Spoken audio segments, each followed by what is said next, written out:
Meu nome é Alessandra Morimoto, tenho 37 anos, sou mãe de 4 filhos e vim do Rio de Janeiro. Minha filha desde sempre foi muito meiga, muito educada, era a filha perfeita, sempre solícita. Ela começou a fase da puberdade também muito tranquilamente, sempre foi muito vaidosa, consumista até demais. Fazia sobrancelha sempre impecável nas roupas, o quarto sempre cheirosinho, arrumadinho.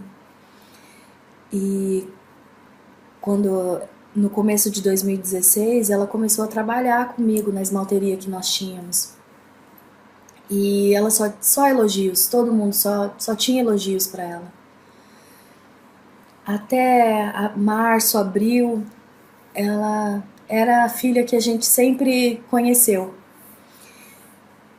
E maio foi assim um marco, porque foi quando ela mudou repentinamente, drasticamente. Já era o segundo ano dela nessa escola. Tinha entrado no terceiro ano do ensino médio. Essa amizade, essa transição da velha filha para a nova filha se deu muito rápido, né? Em maio ela já estava completamente doutrinada. Em maio ela já era outra pessoa.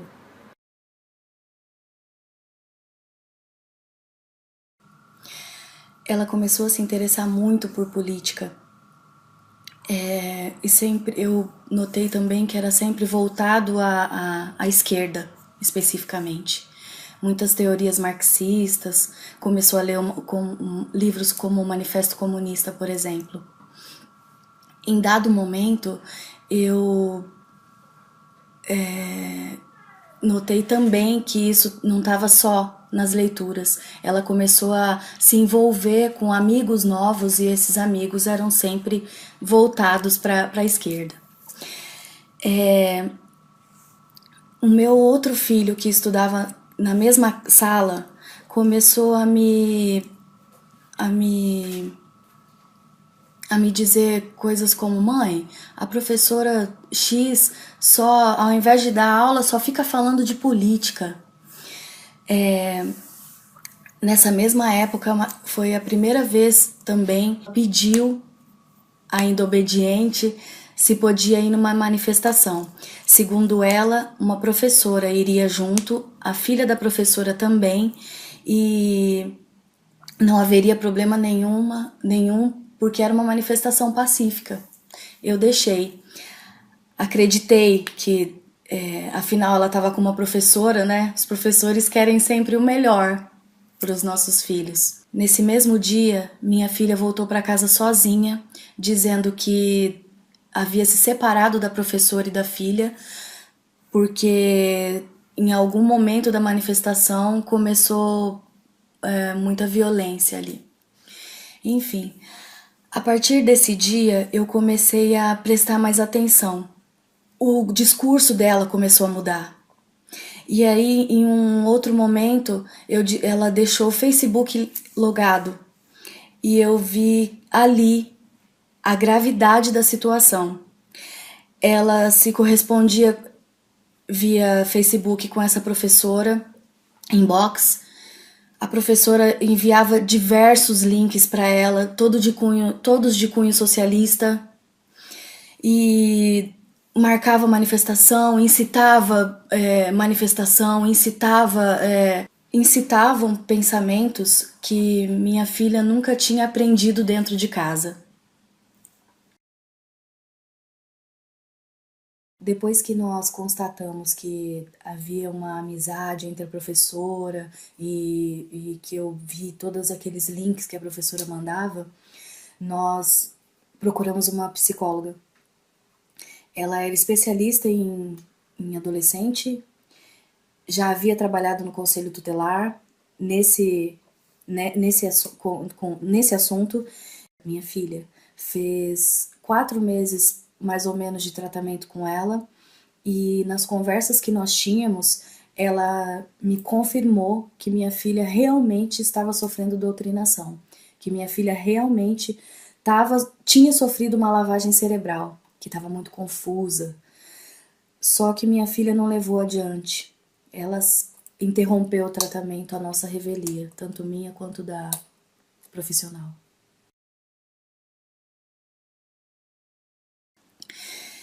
A partir desse momento, nós começamos a levar a sério. Eu e meu marido comparecemos à escola. A escola, contra todas as evidências, se colocou a nosso favor e contra a professora, dizendo que a professora já havia sido admoestada, já havia sido instruída a não militar dentro de sala de aula e a professora desobedecia. Inclusive, disse que outros pais haviam procurado a coordenação, mas nenhum deles havia levado adiante. Foi nesse momento que a gente viu que a escola queria realmente se eximir de qualquer responsabilidade, colocando a culpa exclusivamente na professora. Inclusive, a coordenadora nos instruiu a procurar o conselho tutelar. O conselho tutelar notificou escola e professora.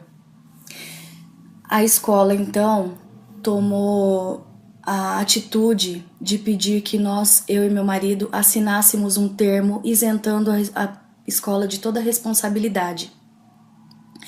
E que essa cabia somente à professora. E foi assim que a gente assinou. Acho que na hora o argumento usado foi tão convincente que nós assinamos esse termo, isentando a escola de responsabilidade, mas a professora não. O conselho tutelar garantiu que ela seria notificada.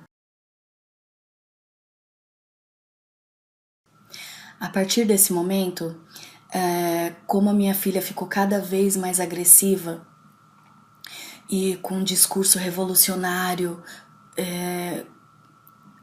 cada vez mais militante, a gente começou a marcar em cima.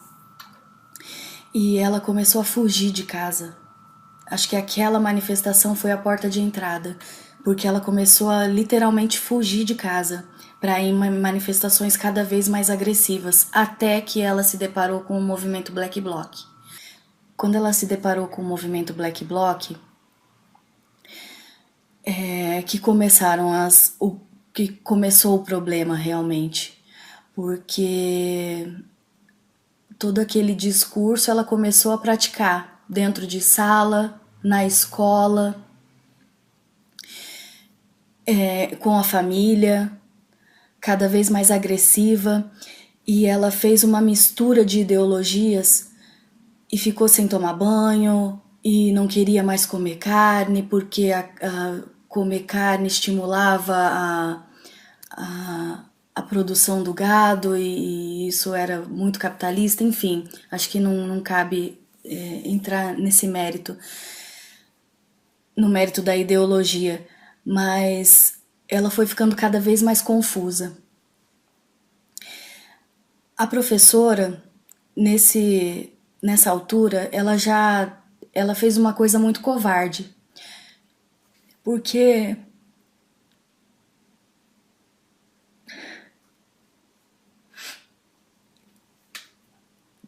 ela colocou a minha filha nesse caminho, ela mostrou para minha filha o caminho das pedras. E no primeiro ataque que ela sofreu do conselho tutelar e da escola, ela se voltou imediatamente, rompendo com a minha filha. E por que dói tanto? Porque a minha filha discutia com a gente diariamente defendendo essa professora dentro de casa. Ela ficava contra a gente para defender essa professora. Chamava a professora de amiga, dizia que só essa professora entendia o que ela sentia, entendia o porquê ela militava. E a primeira coisa que a professora fez em prol do emprego, em prol de si mesma, foi romper com a minha filha. Eu acho que se a ideologia dela é tão importante, é tão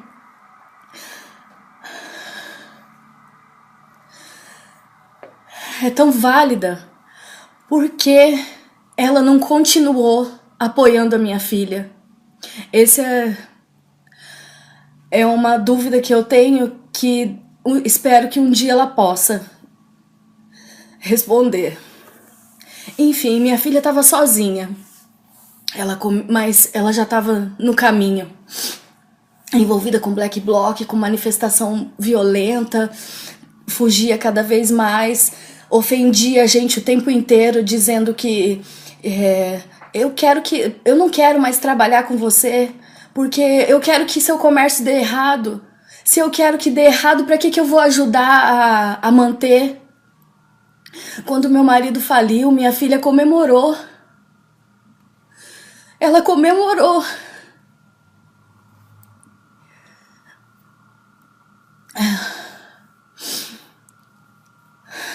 E é isso.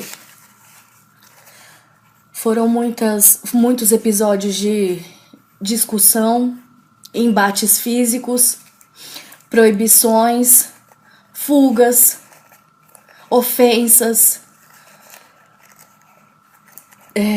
discursos ideológicos agressivos, revolucionários, mas que, se você tentasse aprofundar, ela não conseguia levar adiante com coerência, e isso fazia com que a gente tivesse a confirmação de que ela realmente estava muito confusa nas coisas que ela falava. No dia da abertura dos Jogos Olímpicos, eu estava trabalhando, meu marido também. Uma amiga viu minha filha pela TV entre Black Blocs apreendidos no embate que teve em frente ao estádio Engenhão.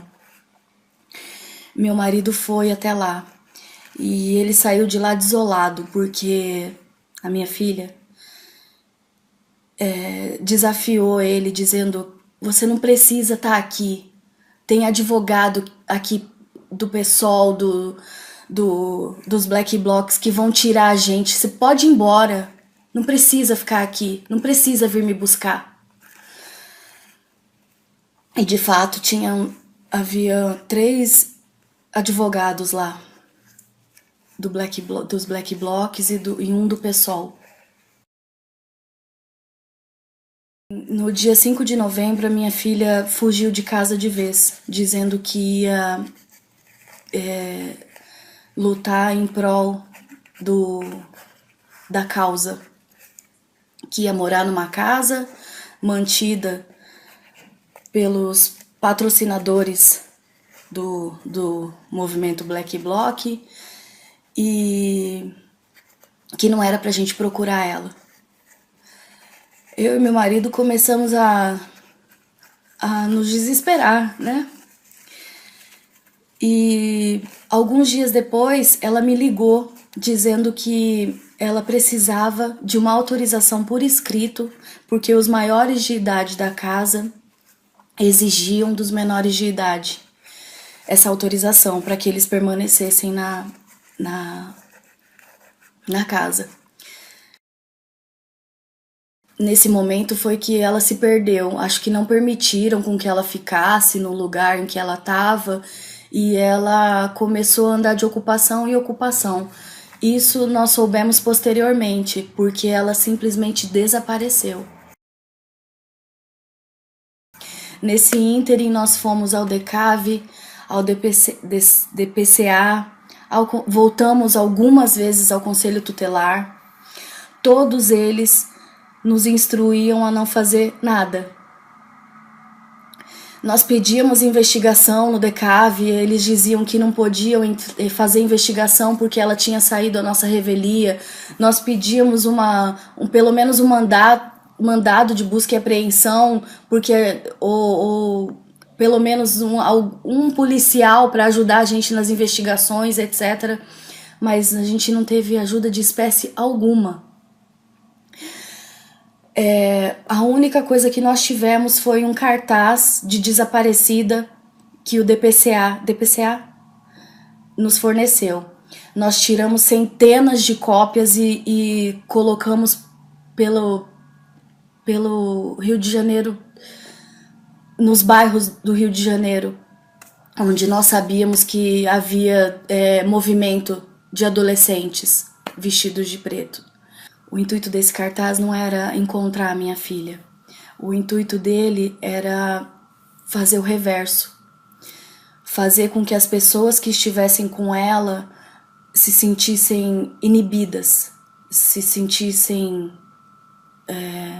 coibidas em permanecer com ela ou na companhia dela. Como nós íamos em diversas manifestações, a gente viu que isso estava fazendo efeito, porque ela simplesmente desapareceu. Ela desapareceu a gente não achava, mas ela também não se colocava em risco. 1 mês e 3 dias depois que a minha filha fugiu de casa, ela voltou. Magra, esquálida, doente, vestida como uma mendiga, toda suja, fedida, mas com os ideais socialistas firmes na cabeça. Ela ia mudar o mundo, vestida de mendiga.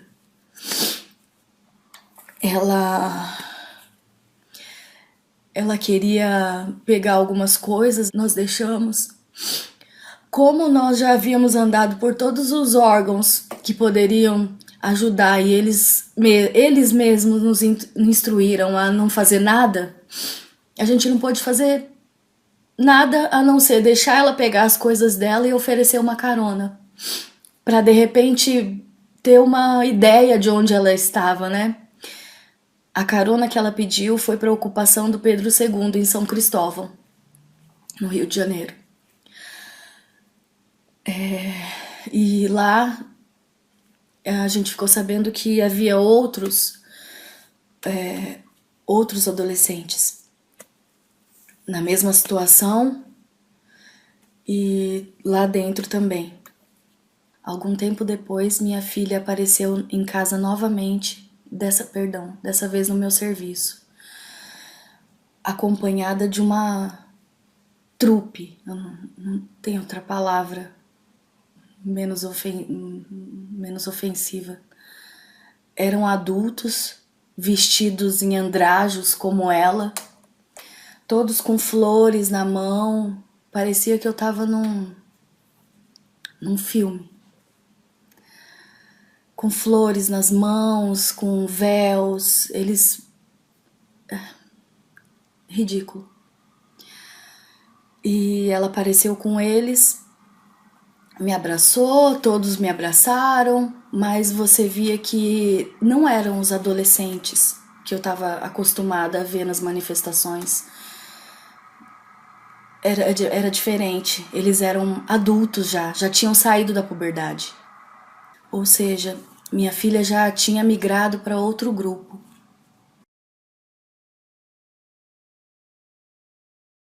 Umas 2 ou 3 vezes me ligou e para dizer assim, eu tô viva, né? E em uma dessas vezes, com aquele apelo que eu tinha, volta para casa, pelo amor de Deus, a gente tá super preocupado, você pode continuar com os teus ideais, só não precisa ser tão drástico. Eu falei, tua família, você não pensa na gente, na nossa preocupação? A resposta dela foi a que mais marcou, essa foi a que mais marcou, por isso que eu acho importante dizê-la. Muito seca, ela me disse, o meu grupo desconstrói esse conceito de família. Para mim, eu tenho consideração por você porque você me criou desde que eu nasci. Mas para mim, vocês e as pessoas aqui de fora são a mesma coisa. Foi isso que eu ouvi da minha filha, da boca da minha filha, da maneira mais seca e fria que ela conseguiu dizer. Ela realmente estava se esforçando em desconstruir e ir contra tudo que ela sempre aprendeu, contra tudo que ela sempre viveu dentro de casa. Posteriormente, nós ficamos sabendo que esses adultos fantasia eram alunos da Unirio. Eles estavam na ocupação da Unirio.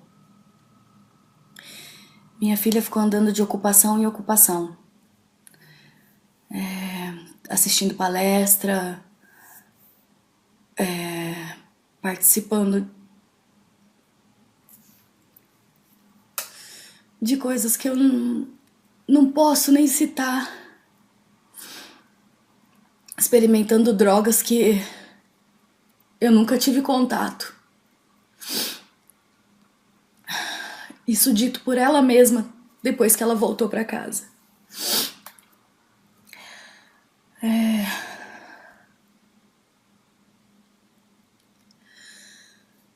Inclusive ela mesma relatou que tem muitas coisas além das palestras que os professores, que os socialistas proporcionaram nas ocupações. Quando as ocupações acabaram, foi o que nos ajudou a reaver a minha filha, porque ela acabou na casa de uma menina que ela conheceu nas ocupações e voltou em casa para buscar mais roupas.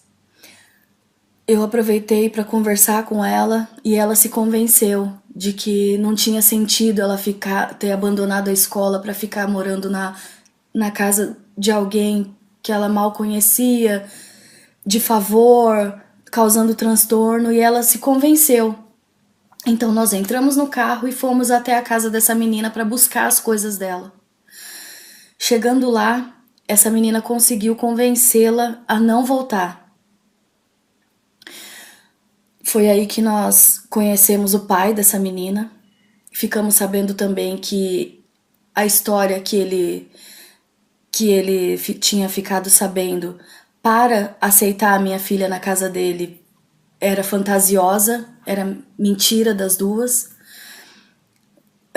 Elogiou minha filha, dizendo que ela era educada, que ela ajudava nos afazeres da casa, fazia comida, limpava muito bem a casa. E isso me deu tristeza, porque qual o sentido, em nome de uma ideologia que eles permitirem, não sei quem era o mentor disso tudo, permitirem com que uma menina de 16 anos saísse da casa dos pais à revelia deles, abandonando a escola, para ficar lavando, cozinhando na casa de uma pessoa que ela mal conhece. Eu fiquei me perguntando o tempo todo por que ela tá aqui, se ela tem casa, se ela tem o quarto dela, se ela estuda numa escola particular, não tem sentido.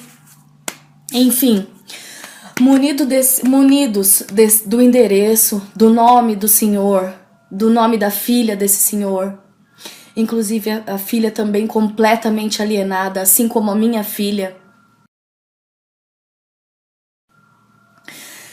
nós voltamos à nossa peregrinação, DECAV, DPCA, até que nós paramos no Ministério Público do Rio de Janeiro. Eles ouviram o nosso relato, pediram um mês para dizer ou se iam ou não aceitar a denúncia. Um mês depois eles disseram que iam aceitar a denúncia.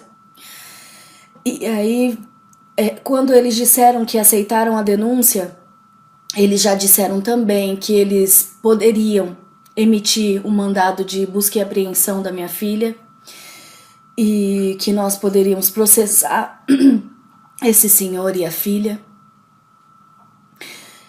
E saímos do Ministério Público, então, e fomos até a casa da menina. Falamos com o senhor e expomos tudo e dissemos para minha filha: você tem a opção de sair agora antes que eles sejam prejudicados. Foi assim que nós fizemos com que a minha filha voltasse para casa. Quando ela voltou, meu comércio já estava abandonado, nós já estávamos falidos, porque 3 meses procurando por ela.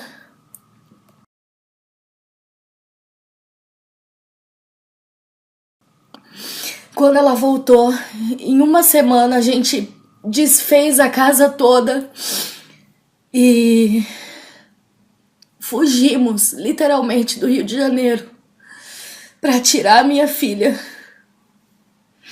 do meio daquilo tudo. Foi assim que nós paramos em Campo Grande. Nós tiramos a minha filha. Acabou o embate físico, tiramos a minha filha daquela loucura toda, daquele estímulo todo que ela estava tendo. Mas nós perdemos a nossa filha. Ela nunca mais voltou a ser a mesma. O que fizeram com a cabeça da minha filha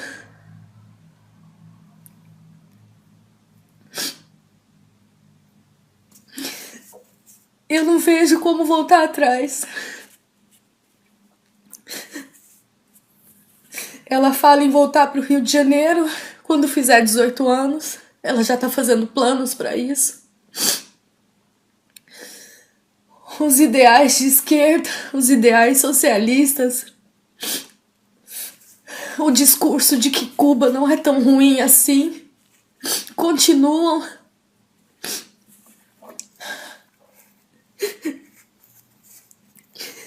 E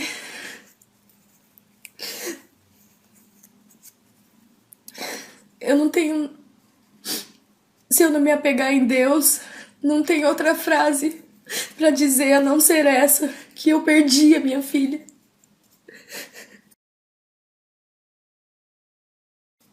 Por isso é que eu e meu marido achamos super importante expor a nossa vida assim, para que outros pais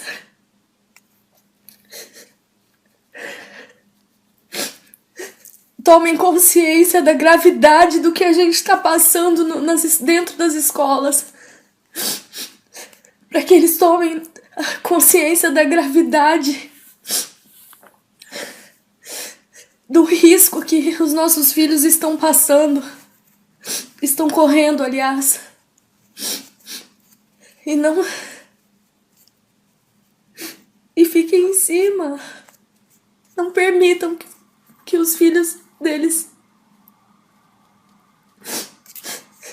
também sofram essa lavagem cerebral. Desculpa. Que a minha filha sofreu.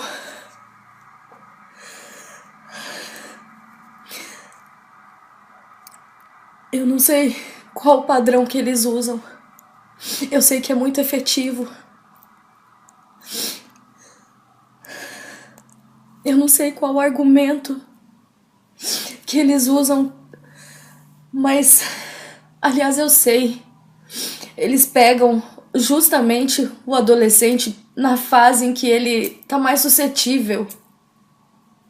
Minha filha foi pega na fase em que ela estava mais suscetível, em que ela estava buscando um ideal de vida.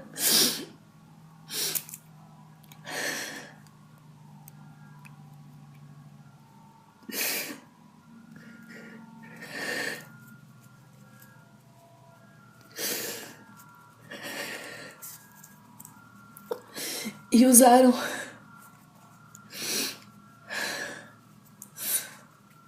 a mente limpa e bem intencionada da minha filha para enfiar um ideal que ela acha que é o correto, que ela acha que vai mudar o mundo, que ela acha que é o ideal para toda a sociedade.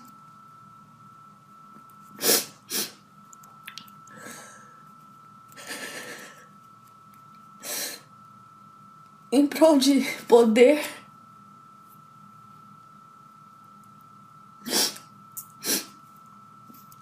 É isso. O apelo é que os pais se conscientizem. Só isso.